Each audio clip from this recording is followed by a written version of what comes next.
Good evening, everyone, and welcome to #Creative Mindset. This is where we talk about all things creative in the film industry. And so I have the honor and the pleasure, I recently connected with this phenomenal creative and filmmaker, and I've just been enamored by her. And as I learn more about just what she's overcome and her work ethic, I'm like, you are a game changer. And so I just want to welcome Krystal Alexandria. Welcome. Thank you for having me on your show. Oh my gosh, thank you for agreeing and thank you for making the time. Krystal, I want you to you have a powerful story, and I kind of want you to kind of introduce people to the world about just who you are and how you landed to where you are physically today, because you are international. You see the flag behind her, but you are currently in Florida. So let's just talk about your story and how you landed to where you are today. Well, get on the train with me. So I was born and raised in Cairns, Queensland, Australia. I was actually profoundly deaf. So I had no hearing when I was born. So my mom had to go through a process of getting a cochlear implant.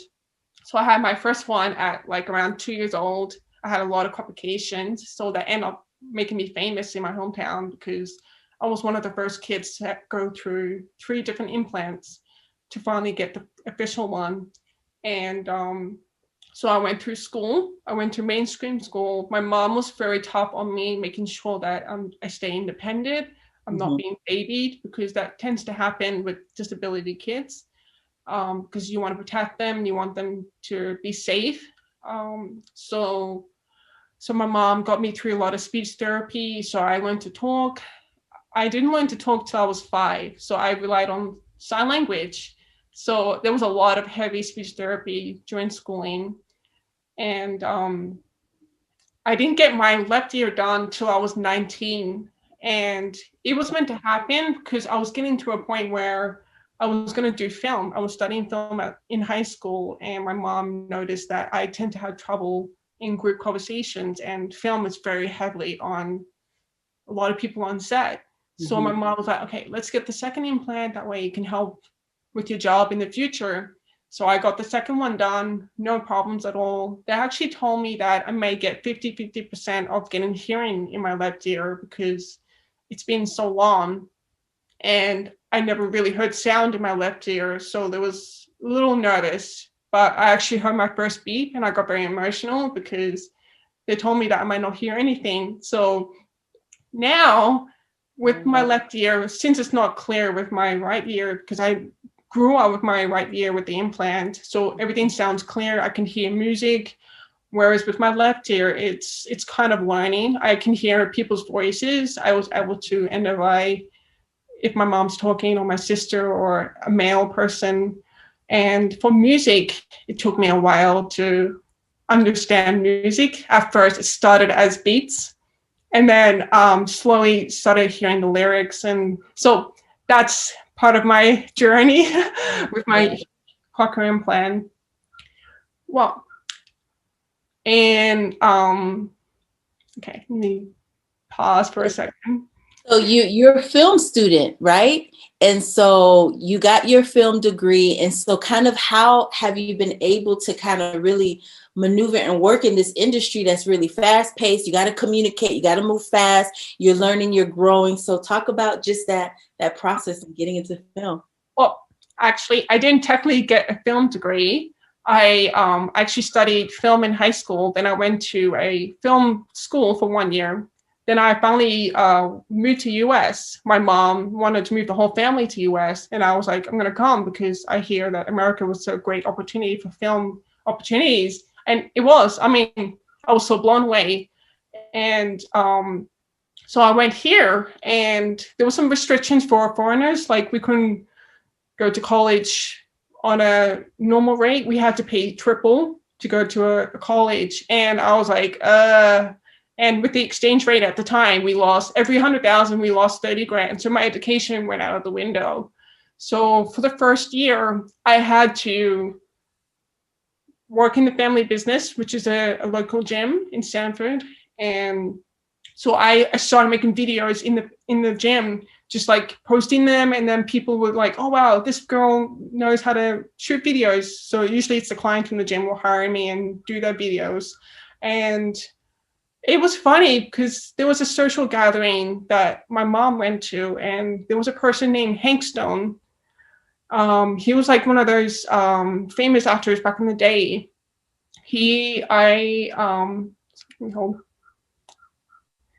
I went to help him on a film course for actors' kids. So he was like coaching kids. So I was there helping him with the kids, and we made a short film. So we used Everest University video department. They came over and they were filming. I was co-directing with Hank, and I ended up meeting the head department, Matt Gunter, and Jeremiah Bumbach, who's one of the professors there. Jeremiah was very fascinated about how I was from Australia. I couldn't go to school because it was too expensive for me.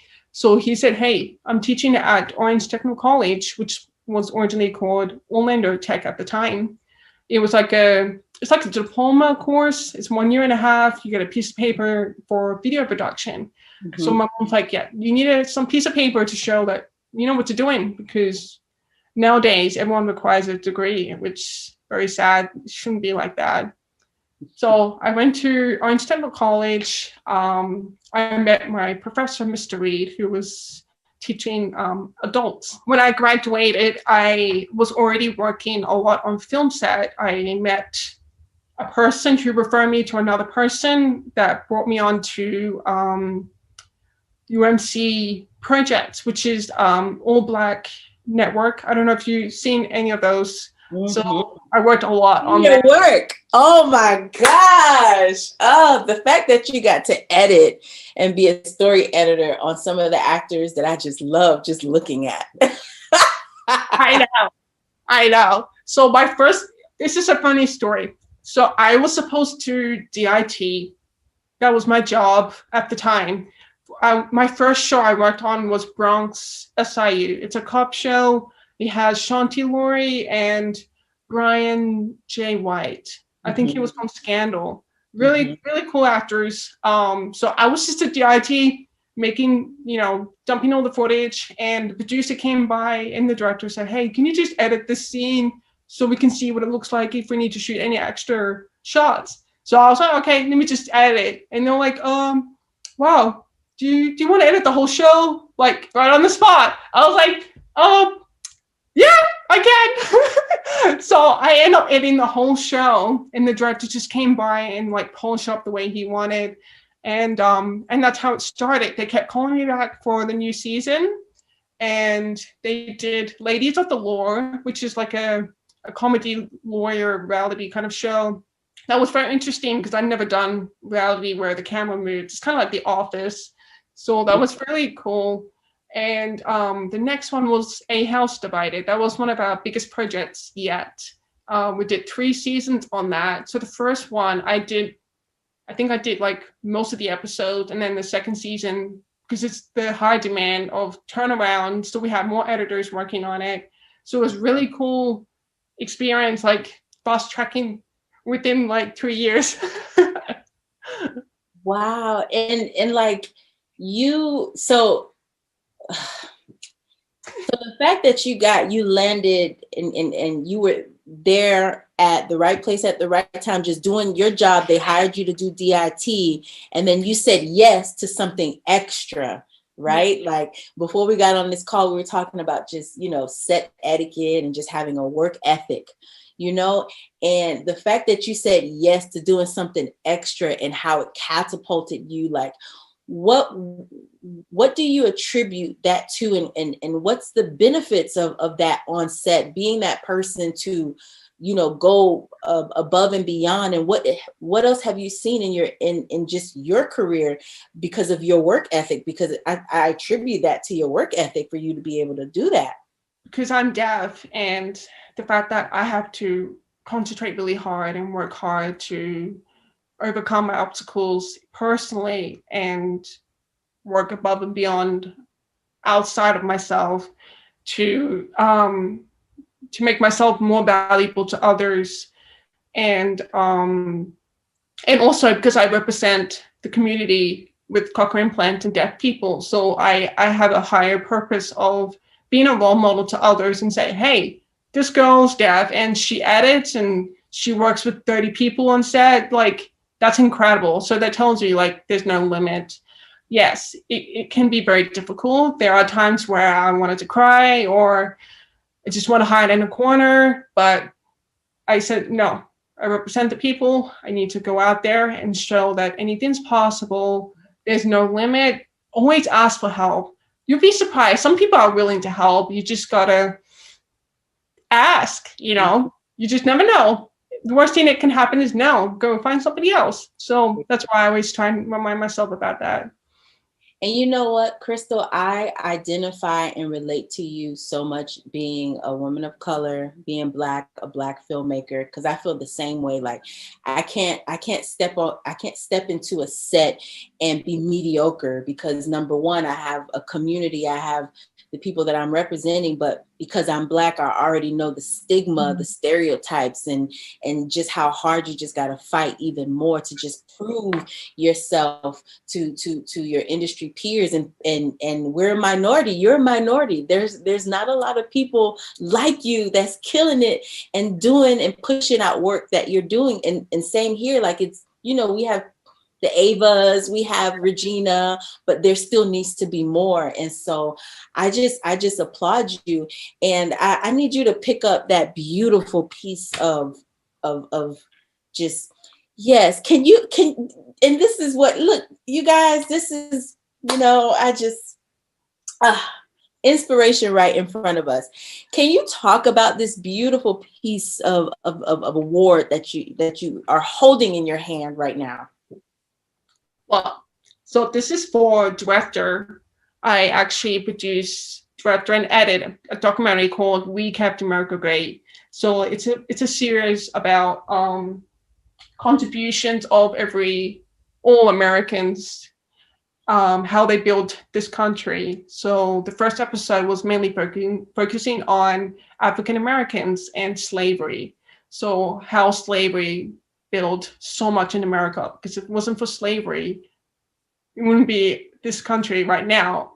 So my focus for this series is to be positive. I wanted to show like, hey, I know this happened, but this is what it led to where we are today. And we just got to be appreciated, because that's not something that we see a lot nowadays. Everyone's like focusing on the bad, and it's just really upsetting because there's nothing we can do about it now. We just need to learn from it and then move on. I don't know what your thoughts about that. You know what? I want to know from you, being a director, because you see, you know the story. Why this story? Being someone who's international, you know, you're from Australia. What connected you to want to tell this story? And in the first episode being about the contributions that Black people had in America. Why that? So it was actually through a client, JMSP Entertainment Films. They were the one that actually brought me on and said that they wanted someone they wanted someone different who's not tied to the project. So they want someone with different perspective, especially as an immigrant now. So I have some relation to the show. So, and they love that I'm a little creative. I worked really hard. So they saw that, okay, she's been through enough. She's perfect for this series because she knows that what these people deserve in the series. So I would think that's why I got put on as a director and editor for the show. Wow. And talk about, because I was talking to you on the phone, and the fact that your work was so compelling that you won an Emmy. In the film industry, these are some of the steps, these are some of the things that we're, looking for our work to achieve these types of accomplishments. And an Emmy is one of those things. And so talk about just the process of what that was, because I remember you saying some things. I was like, oh, I didn't know you can do that, or that's the steps to it. Because I think it's very inspiring for people to hear from you, because you're a hard worker, but what you did to get get that Emmy. Yeah. So so you want me to talk about how I came across the Emmy submissions, and then the process. So it was funny because I mentioned the Emmys to my client about like, hey, if we can get noticed in the Emmys, this could broadcast a lot, because we try to find investors for the series. So I was like, yeah, let's do it. So that was in 2019. We did a trailer pitch, and we didn't finish it in time for the submission. So I was like, okay, let's just finish it, and then we'll figure it out. In 2020, they called me again to, hey, let's do the official episode. So I was like, okay. I felt so much pressure, because I was like, how am I supposed to make this right? Like, how can I make it the way that I envisioned? So I brought on a story editor to help me make sure that I use the right content in the flow, that the way I try to envision. Mm-hmm.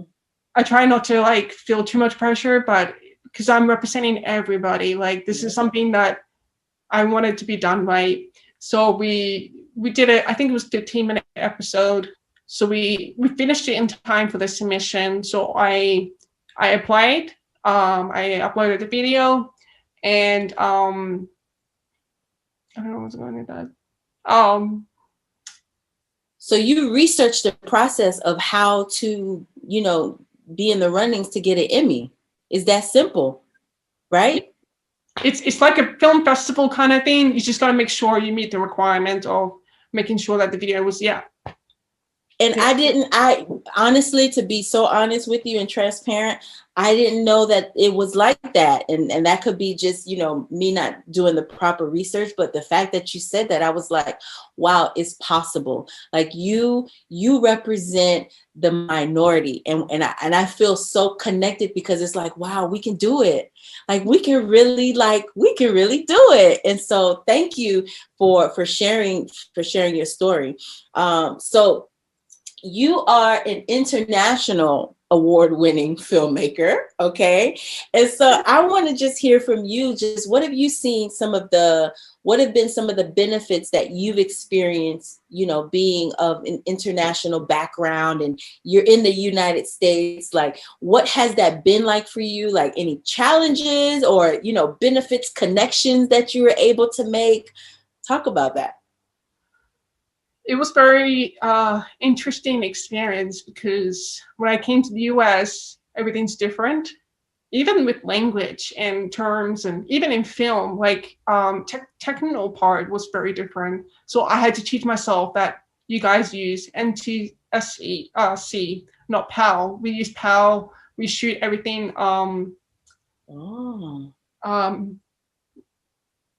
Oh my God, I forgot what the format is. It's been so long since I've been in Australia, so I try to remember what's the format. Whereas we shoot 25 frames. And it's all this technical stuff. I was like, oh, wow. And because of apparently the electric current in the walls affects what the camera is doing. And I was like, what? That blew my mind. So that's one thing that I was like, man, I need to be careful of what else I need to be aware of.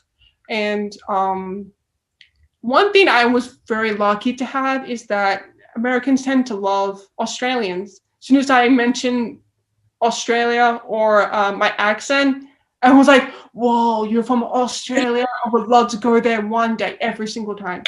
And I'll be like, oh yeah, cool. When are you gonna think about it? I try and like mess with them, like when are they gonna come? Because they say one day. So it was like, when are you gonna come to Australia? Yeah. So I thought it was funny every time. Always the same words most of the time. But look, I'm so glad, Krystal, I didn't tell you that, because in my mind, I'm like, oh, that's me. Because when I first heard you at our WIFT Florida Women in Film and Television, our networking, and then you introduced yourself, I was like, oh, she sounds dope. Where is she from? I can't pick up where the accent is coming from, but let me connect with her. And so I chatted with you, and you were like, hey, let's connect. And then so we did. But yeah, the accent is kind of dope. It's really dope to us Americans. I didn't even know we had an accent. And I talked to my friend Gordy last night. His accent was so strong. I was like, damn, no wonder why people love her. Because I'm so used to hearing American. Yeah. And, like, it was so strong, but I thought that was funny.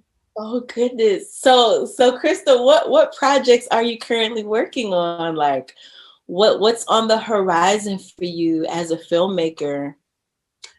Well, there's this one big personal documentary that I'm trying to make it work. It's about the Baha'i killings in Iran. Mm-hmm. How like the government can't accept another religion in their country. So I'm trying to do a feature documentary about how the government is at fault for not accepting a religion. Mm-hmm. And it was very interesting going through the research about how some religions has its own religion. There's no tradition in their culture, but for some reason in Iran, I think the religion is Muslim. So Muslim religion is so involved with their culture. So it was very hard to accept new things, I should say, because it's very different as a Baha'i, because a Baha'i is all about equal and girls should get education. There was a lot of things that other religion would not accept. Mm-hmm. So I don't want to shun other religions. It's the government's fault for not being accepting, being open-minded. Yeah. Mm-hmm. And I wanted to compare it to America because we have so many different religions, so many different traditions. Like we even have an Amish community in US, like how rare, like, so I thought it was that's fascinating. So I wanted to focus on that. And right now we're in pre-production and reaching out resources in the Baha'i community and the National Assemblies about that before I say any more. Yeah. Nice. I'm excited. Like that sounds exciting. And I love the fact that as a filmmaker, especially in just documentaries, you learn so much and it opens your eyes. And with that, you can make an impact. Like when someone sees your film, they see the story and how you're tying in, because there's so many different angles you can tell the story about the Muslim culture, religion, and Iranian people. But you're doing it. You're going to do it in such a way to show the dichotomy in religions between America and people overseas.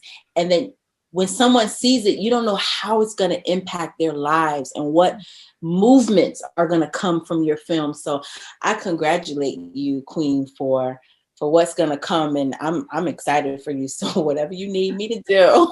Emmy-Award. I wanted to ask you this, Krystal, because you're also a story editor too.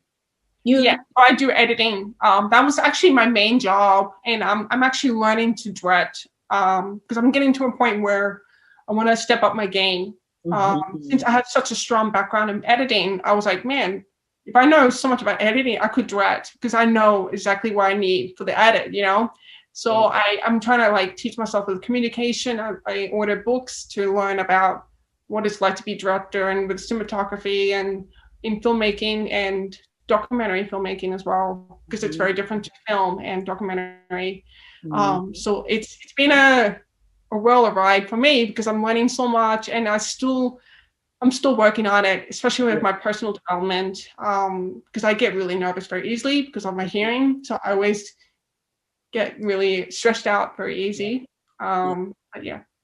But you know what, with your hearing and you being a director, I feel as though you're going to create a new way of directing in terms of, people who have this hearing loss disability. Like you're gonna create a technique, or things that we're learning, how to stage or how to compose or how to communicate. I don't think you should conform to the books that we're reading, that I think you should stick to developing and figuring out how because essentially people need to flow. They're getting the directives from you as a director. So it's whatever style you come up with, and then you figure out the way you want to communicate. Everybody just got to fall in line. Like I don't think, I wouldn't stress too much, for you to, in reading the books. Like I really feel as though you're going to find your own way, and that own way is going to catapult and be the impetus that educates our community, the minority, and inspire them. Like girl, you got something. You got something. Yeah. I'm so proud of you. And so you being a story editor, like I think that's like an essential part in documentary filmmaking. And I had an opportunity to work with a documentary story editor for my film. And you're not like just a regular editor. Like it's not run and gun, just putting clips together.